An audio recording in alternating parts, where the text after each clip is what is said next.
Well, welcome everyone to the new episode of our podcast, The Odyssey. Today, alongside with me, I have a returning usual guest, people's favorite, Hugo. Say hi to everyone, Hugo. Hi everyone, it's me again. I'm sorry. We've been advised as favorite YouTubers of many friends and agents. I'm not sure Okay. if they were trying to give us some compliments or a direct It criticism, is probably they were just making fun of us. So yeah, which is fun. Anyways, all in good spirit. today, I would like to. I've been asked for in the past coming weeks to write for a few magazines, and there was one particular topic that everyone that stood about, which was to retain talent or when to release it, and why is it so difficult to find talent? Is it something you can relate to? Something that is Oh, kind of trendy topic, isn't it? that's a challenge, definitely. Yeah. Finding talent, scouting talent, not really finding, scouting, getting the talent onto the team, and getting the talent to work. Because sometimes you may have all the talent in the world, but if you don't want to put in the effort. Can be. Do you think it's something that is cyclical or seasonal or applicable to all industries or ours in particular? In a broad sense, I would say to all industries, or our industry, I find more challenging because to work here, you have to, how can I say, have talent in many areas, not just one. You cannot be a one trick pony on international relocation. It's just not enough. So that's what I find more difficult when scouting for someone to bring onto the team. Do you think it's something to do with Generation Zs, millennials, this and that? It's Do you think it has an influence as well? Yeah, I do because I have to apologize for the younger generations, but thank you very much for your kindness and And that was effort a while cancel moment working. of the day. Yeah, please cancel. um, I don't find the newer generation, especially the one that's heading into the market now, as good workers. How can I say? They might have talent, but they don't put in the effort. Just like the last argument I was making. It's kind of They can be very good, speak 4 or 5 different languages, but when your main goal is to clock out on time instead of, it's all fun and games, and it's good to clock out on time, but you don't leave work to do if you can finish it in 2, 3, 4, 5 minutes. And that's a simple effort, but it's one that I don't see the younger generation really You know, embracing it. it's funny you mentioned that because I was hearing a podcast the other day, and it was this Brazilian entrepreneur. Like, he has a gigantic amount of well succeeded businesses, and he said that something that was quite how could I put it, something that it was quite polemic, quite difficult to handle. But he said that he took a decision in recent time not to hire anyone younger than 30 years old for his businesses because In it has been. Portugal, that would be discrimination. It can be If you seen, eliminate anyone yeah, by but you by, have to listen to by him age. to actually understand what's the topic behind, and I encourage people to hear from that. We can put it on the credits of the video once we've uploaded. But it's quite interesting the explanation that he gives. It's not like he's targeting younger people. He's actually targeting the attitude itself, because it's very difficult for you to attract new people to your business. And all business owners and entrepreneurs and this and that, or we can apply this to many different areas, even to the sports area, teams, or whatever it is you want to do, or whatever thing you want to join. People try to attract a manager tried to attract a new player that has a similar attitude to what he defends. And nowadays it's very difficult for you to see people that have a positive attitude when it comes to really put in an effort. I've never seen it so more difficult now. people want to maximize advantage, but they want to have a little Minimal effort, effort. Yeah.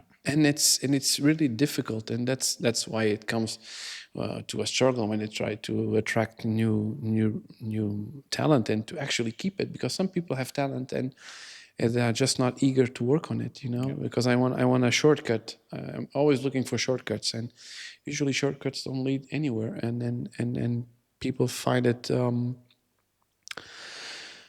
they end up like wasting their talents, and we see this every day, and in our industry as well. We were talking about our moving and relocation industry. It's a particularly difficult job. At the same time, it's a wonderful job. We were having lunch like 30 minutes ago, and we were talking about the wonders of our work. It opens your mind to Definitely. Yep. so many cultures. You get to travel the world, you get to eat at the best restaurants, meet with the most wealthiest people, and it's a different world that we are used to it. Well, it is, and not only that, most of the smartest people I've met in my life have been in the Industry. moving industry. And well, as you know, and I've said it here before, I worked for a lot of time in IT, and the smartest ones are definitely on the relocation business. It's It, so challenging. You have to be skilled in so many areas to be successful. That you either love it or live it. Yeah. but it's funny is that we have such a wonderful business. At the same time, it's so difficult for us to attract new people to work.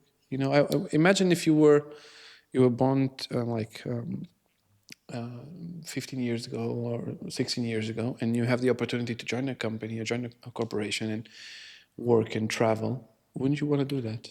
Well, since you're a kid, you're getting bombarded with YouTubers showing a great life and Yeah, stuff like everyone that. wants to be an influencer. Yeah, But influencers and but in the end, it's always the same. Even for influencers or YouTubers and everything, the guys that you see on YouTube that have great channels like Mr. Beast or Cristiano Ronaldo is an exception, but at the same time, he's a great example of a hardworking person. It doesn't come from talent; it comes from work. Talent is 10% of what they do. Even the YouTubers, the big ones, they have the biggest channels in the world. They put out content, almost daily. So they spend their time, their effort, in doing that and putting their talent to work. okay, very well. But what they show in the end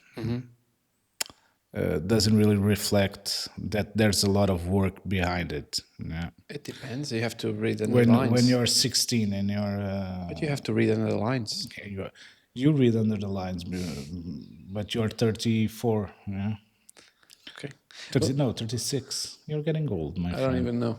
36, You're 37, getting old. 35. I don't even know. You know how to I read stopped between the counting. lines. You know how to read between the lines. A 6-year-old doesn't. But don't you think, It takes it at face value and expects that will happen to him or hers. it depends on how you look to success. You're not all going to be rock stars or Disney princesses or something like that. You can Some of you be, will have to work. but even those kind of people, they work. That's the different part. You only see success. You look at Cristiano Ronaldo, you say, no, this guy has the best wife, the best kids, best house, best car. Yeah, but people forget that he left his parents' home when he was 9 to come from the islands to the mainland. And he's 37 or 38 and Yeah. still works out as if he was 10. I may not like the guy much. It's not liking the guy much. It's I have to recognize he has talent and it definitely puts the effort in. He's a great example. He's a great example. Personally, I don't like him much because he never played for Benfica, which is my team. And he He never played moved. for our main rival. And he didn't move with and us he never moved with us yet, yet. hopefully. But yeah, hopefully, if you see this by any chance, we would like to Move you. To move you. I'm sure he has a No, lot of the guy things on his mind. definitely puts in the effort, and he still puts in the effort. But it's good. It's good that you mentioned the football part. Don't you think that being part of something while you're growing up has to do with the influence on how you're going to behave towards others and towards being involved in a business? Don't you think? Possibly, yeah, yeah. You are molded by all your experiences, as of course, besides your parents and your immediate family.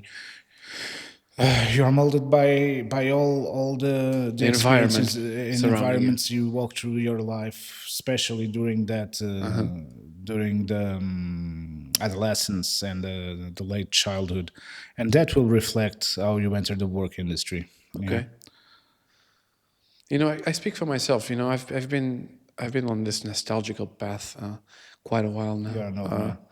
Yeah, I've been on this nostalgical path on recent months because of many things that happened over the last year and a half. And you know, I sometimes I go back and I understand like a company or corporation is like a football team. It's like a team. So being part of a team when I was younger, you know, always played everything when I was growing up. You know, I played volleyball. Yeah, I don't know, you like were a jock. Yeah, yeah, all sports I played. You know, I spent. I've win. I've lost. I was best player. I was worst player. I fought. You know, I had all sorts of experiences. You know, from those football moments and from those sports moments, and it all led me to believe that being part of a team while you're going up or being part of a team and working on a team effort is also very important when it comes to your social skills and also on your social working skills. Because if you've never been part of a team, and a team in a corporation is a team. It's not a football team, it's not a sports team, but you have to. It's a team that will provide work and produce and make a production. You know, and if you haven't been part of anything remotely similar to that, it's very hard for you to actually understand how a team works. You know, I've had many people working in at Invictus that didn't fit the criteria, or didn't fit my idea of how people should behave or act. And one of the main problem that it was common to all of the people that actually left our organization was exactly that. You know, being successful or being achieving something as a team means that in order for me to do well, you have to do well. In order for us to be exactly. recording this podcast, we need our producer Mateos, which I give a shout out.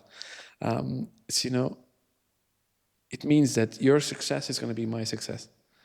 And if I don't learn as a team, you know, as a team player, when you play football, for instance, you have 11 players. If you don't run all for the same objective, then something's off. Don't you think that has to do something with Oh, definitely, definitely. We definitely all need to row in the same direction to be successful. There cannot be any misgivings or not questions, not really questions. What I want to mention is the Americans have a good saying for this. There's no I in team. makes sense? So it makes absolute sense because in the end, it's always the ego that It's like the name of the in the back of the shirt is not more important than the name of the front. and it cannot be. Makes sense. The name of the front is the one that matters. But don't you think that's Benfica getting back to football. Benfica just hired 7 new players yeah? this summer market. I absolutely don't care to remember. Well, I will remember the name, obviously, of all of them. What matters for me is the name in the front of the shirt, the symbol in the front of the shirt, not the guy who's playing. Yeah, it's correct. You have to put in the effort. But don't you? You know, the specific part is that don't you think that's when it becomes difficult? You know, because sometimes you have talent, or you find people with talent, but they don't have the right values. That's the most difficult part for you to like really demystify. Okay, this guy is good, this girl is good, but do they have the values? Do they share the values that I see fit? Will And they then be what able at what cost? to work as a team? Exactly, at what cost? Because you know sometimes when you have a people. He's a great professional, but he's a horrible team worker. And in the end, okay, you weigh on, you put it on, and you think, okay, this guy or this girl produces this. But in the end, what's the return? You know? So not really the return, but what's on the other face of the coin? Okay, you can achieve these, but how much will it cost for the company and everyone involved? there's well, in the end, it's a weighing exercise. Yeah, But it's difficult because it's always about perspective and what speaks to you and what doesn't speak. And I speak for personal experience. It's very difficult for you to find, but some traits are very common. When people don't have the same values, it's very easy to spot. It becomes easier to spot. with experience. Yeah, What do you think makes someone truly irreplaceable? I don't find anyone irreplaceable. It comes from my working background before the moving industry, but no one is irreplaceable. Absolutely no one. You can be great, you can be the best, but you can be replaced. Maybe we'll That's. need two guys to cover you, but you can be replaced. Don't you think that that should be on the mind of the people that think they are irreplaceable? Having the principle of humility. I believe it should be on the back burner of their mind, really buried somewhere. Well, sometimes it crops up. Yeah, I can be replaced, but you don't want people in constant fear of being replaced. Okay. Uh, First, because we don't really do that yet. Second, because it may take out of their work if they're worried about something that may or may not be true. It is, it's always about perspective. It depends on how you see it. I read a lot of stuff and I hear a lot of stuff. And the other day, I heard this quote. It was a great quote. It was a Mexican, I like, I wouldn't say motivational speaker, but it was something like that. And he said he met over the course of his life, he met two kinds of people that are flies, people that are bees. People that are flies, no matter where you put them or you let them go, they always find some little bit of dirt to be chewing on. Dirt, yeah. And bees are the ones you release, and no matter where you release them, they always find something good and make honey from it. And that's exactly it, and I speak for myself, for the company and for the company that are going to listen to us. It's nowadays it's very difficult to find talent, but I think more important It than is. talent and more difficult than talent is more difficult to find people with the right character Definitely. I think that's the biggest challenge. And when you find them, you have to try and keep them, but try and keep them in a reasonable way for the right reasons, because sooner or later it's gonna bite you on your back. Yeah. Well, you said it. I believe there's not much to add to that, but I forgot what I was going to say. Like Edit this out. trivia of the day. Have you heard the song of Sergio Ramos, the new song? Thank God, no. Mateus, have you heard it? You should, thank God, no. You should listen to it, not because he's a player. Sergio Ramos, for those who don't know. The next Julio Iglesias, no? No, Julio Iglesias, there's only one. But Sergio Ramos, he was one of the biggest captains or in the history of Real Madrid, tremendous football player. And he just released a song yesterday. It already has 2.5 million views on YouTube. And it's very interesting if you listen to the song. The song is nice. It's well produced. He has a good producer, Ovi on drums. He's a very good music producer.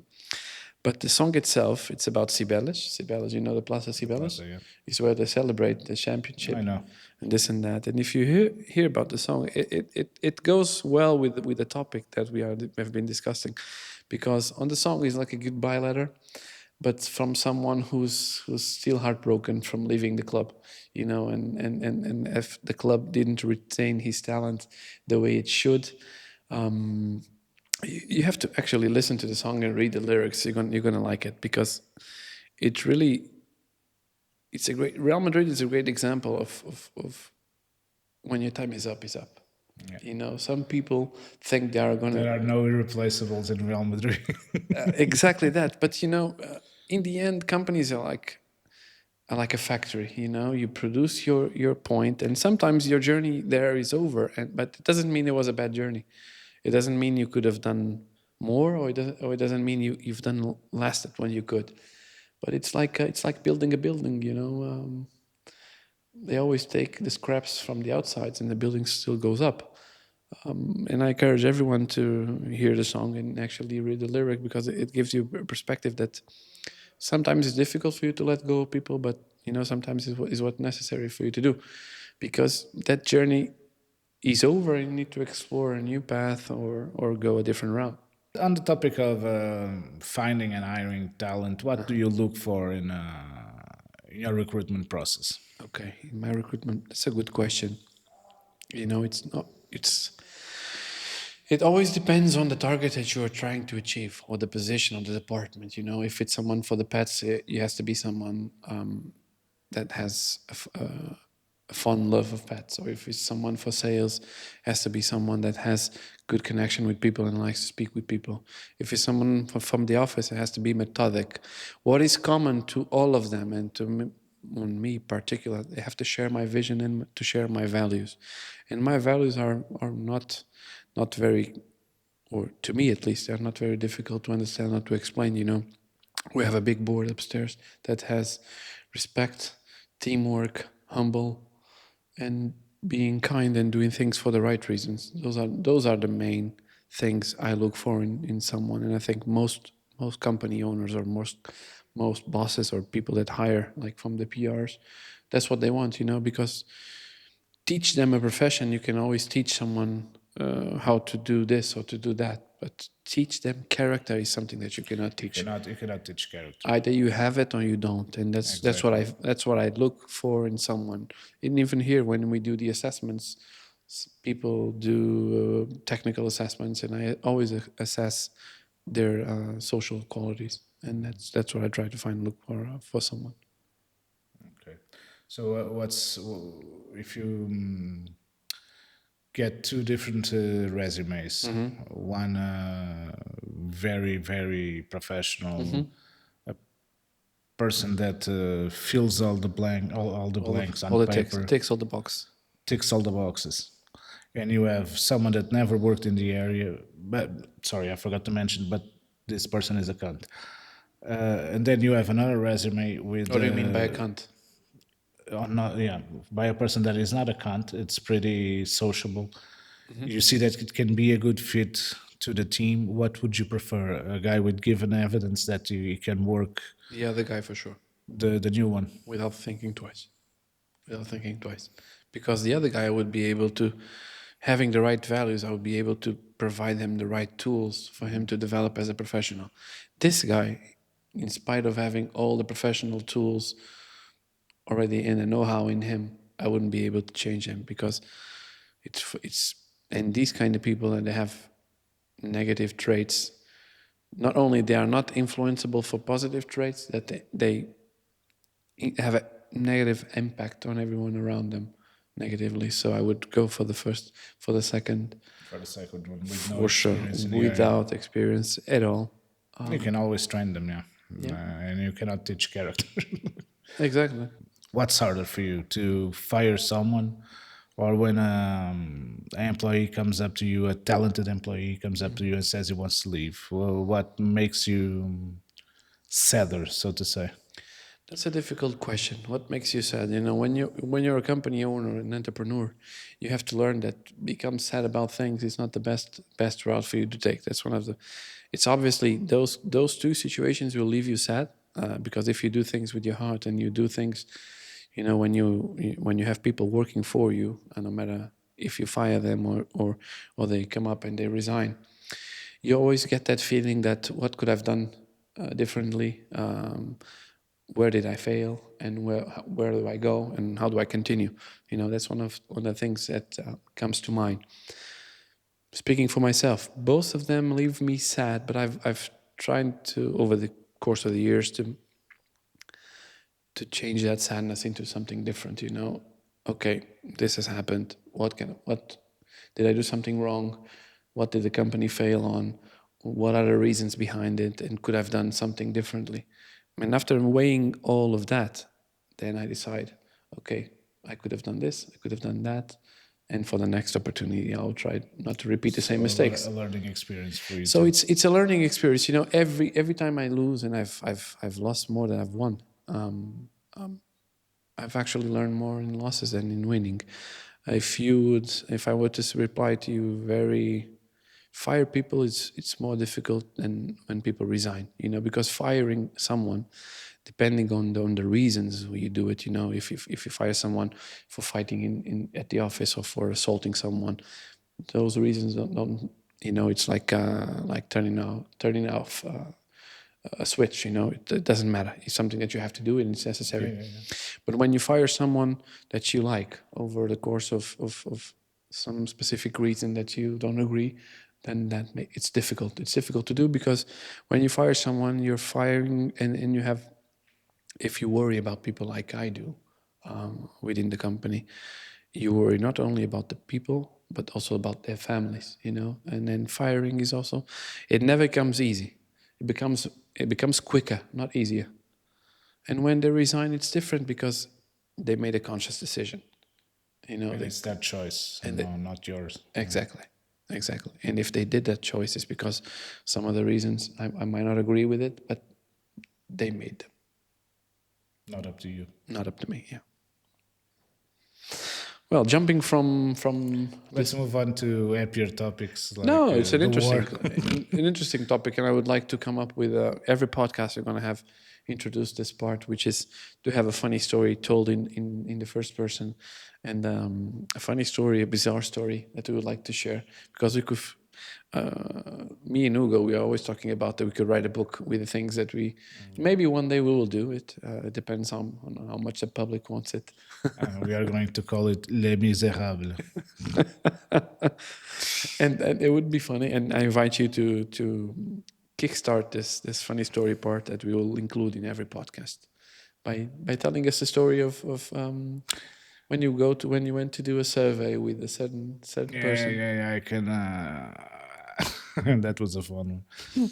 So I'm training this new hire to do commercial sales. Okay, so you went to a customer I house went to a customer's house with with a certain lady. with a certain lady, a very nice lady, like her a lot. With who, the customer or the commercial? The IRE, Okay. yeah, the Yeah, I customer not remember so you had. much. Uh, yeah, sure, the customer is a bit problematic. It's one of those special cases. By special, yeah, I mean the kind of special that probably needs a resting home. So this new employee comes with me to do a survey in the house, and one of the first things she does is to step on dog shit inside The garden. not the garden. It was on the porch. But didn't the owner Ins- warn you guys? yeah, the owner just said, "Hey, watch out! Don't step on that piece of," And she and she immediately stepped on a massive. and didn't you laugh? The customer that laughed. Well, the customer left. I tried not to laugh, to be honest. I was maintaining my composure.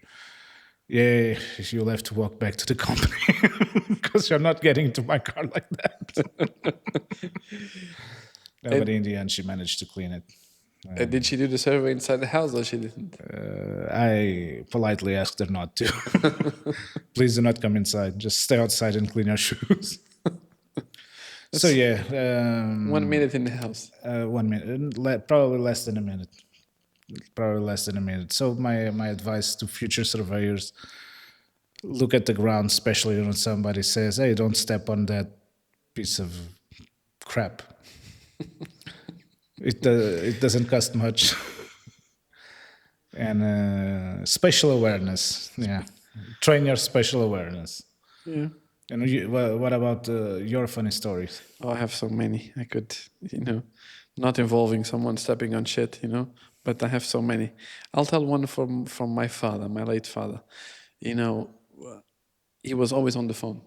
Oh yeah, Always on the phone. Always and we didn't. By the time he was on the phone, still it was not like the airport stuff and this and that. And I was on the car with him. We were on the way to a survey, and he was always on his phone. And we were in the Marginal, na Rua Marginal, yeah. and there was a police stop, and he was on the phone. And the police saw him and said to him to stop. And by the time when the police asks him to stop. He throws his phone over to the pedals, and and and the policeman was like, "Well, you know what you were doing. You were on the phone. I'm gonna pass you a fine." And he said, "No, no, no. I was not in the phone." And you could hear the lady we were about to meet shouting over on the phone Hello. and say, "Listen, hello, Manuel, Manuel." And he said, and the policeman was like, "Are you sure?" And my father said, "No, no," like really composed, speaking to the policeman, like, "No, I didn't. I was not on the phone." And I could hear the lady The lady screaming on the shouting, and other side. I was laughing. And in the end, the policeman said, "You are so fast, and that's why you're gonna have luck on this time, because I can actually see or prove that you were on the phone, but you're free to go." And then we went on to do the survey, and the lady was still shouting underneath the Still phone. shouting on the, yeah. So it was funny. It was a funny day. That's one of the good things of the work we do, and we have a lot of funny stories. Oh yeah. Weird stuff happening all the time. It's fun. It's fun, but it's fun not only on the client side or on the employee side. Even the agents are fun sometimes, Yeah. and you have lots of stories like For the next yeah, episodes, maybe for the next episode. Indonesia port later and Yeah, something yeah, stuff yeah, like that. yeah. It doesn't matter. Just send to Indonesia. But it's like 100 islands. Doesn't matter. It's funny, but Yeah, but you tell it better than me. it's different when you're actually there and you live it. So, but to wrap up the episode, I think that's exactly it. You have to look at the things with different perspectives, and try to look at things with a positive energy, and even when you have to find talent or to keep talent, and to sum up this, I think it's always about when you do something for the right reasons. You can be doing a lot of good stuff, but if you don't do it for the right reasons, it'll eventually. This will come to bite you in the behind. Yeah, Yeah. yeah. So thank you everyone for staying tuned with us. Hugo, say bye to everyone. Bye to everyone. And stay tuned for the next episodes, and for the next guests, and for the next stories. Thank you.